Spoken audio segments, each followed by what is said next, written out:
একো হৈ আছে বজাং যে নেজানো দেই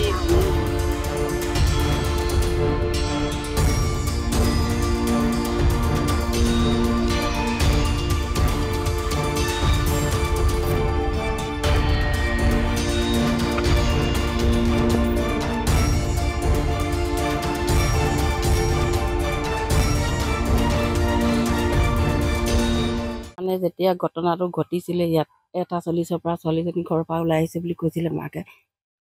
তেতিয়া মানে আধা ঘণ্টা 1 ঘণ্টা পাছত তেওঁলোকক জনোৱা হৈছিলে চৰকাৰক তেওঁলোকে মানে অলপ পলমকৈ আহিলে পলমকৈ অহাৰ পাছত তেওঁলোকে মানে যেনেকৈ বিচাৰ কৰিব লাগিছিলে তেনেকৈ মানে নৈত ডুবি বিচাৰ কৰা নাই অঁ তেওঁলোকে বিচাৰ কৰা তেওঁলোকে মানে কৈছে আজি ইমানতে হেৰি কৰোঁ কালিলৈ আহিম বুলি পোহৰে হৈছে বিচাৰিব পাৰে এতিয়া যেতিয়া নেকি মাতৃ এজনীয়ে নিজৰ ছোৱালী এজনী নৈত এনেকৈ জাহ গৈছে তেওঁ মাতৃগৰাকীয়ে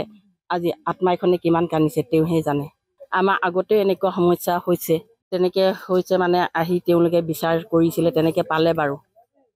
এই 5 মাইলতে 2-এটা ঘটনা এনেকৈ সৰু ল'ৰাই গা ধুই থাকোঁতে উটি গৈছিলে অকলশৰে নহয় লগত আছিলে মই চকুৱে দেখা নাই কাণে শুনিছোঁ 5-6গৰাকী আছিলে বোলে তাইৰ লগত আৰু অন্য দুগৰাকী মানুহ ডুবিব লৈছিলে বোলে তেওঁলোকে সেই দুগৰাকীকো বচাব যাওঁতে মানে ইগৰাকীও উটি গ'ল আৰু তাই ভয়তে ঘৰলৈ গুচি গ'ল ওচৰৰ মানুহক নজনালে অলপ পলম হ'ল আৰু পলম হোৱাৰ কাৰণে আজি চাহানি পোৱা নাই ডেড বডি এতিয়াও সন্ধান চলি আছে বৰ্তমান এটা 40 মানত গা ধুবলৈ যাম বুলি কৈছিলে লগৰবিলাক ৰখি আছিলে বুলি কালিও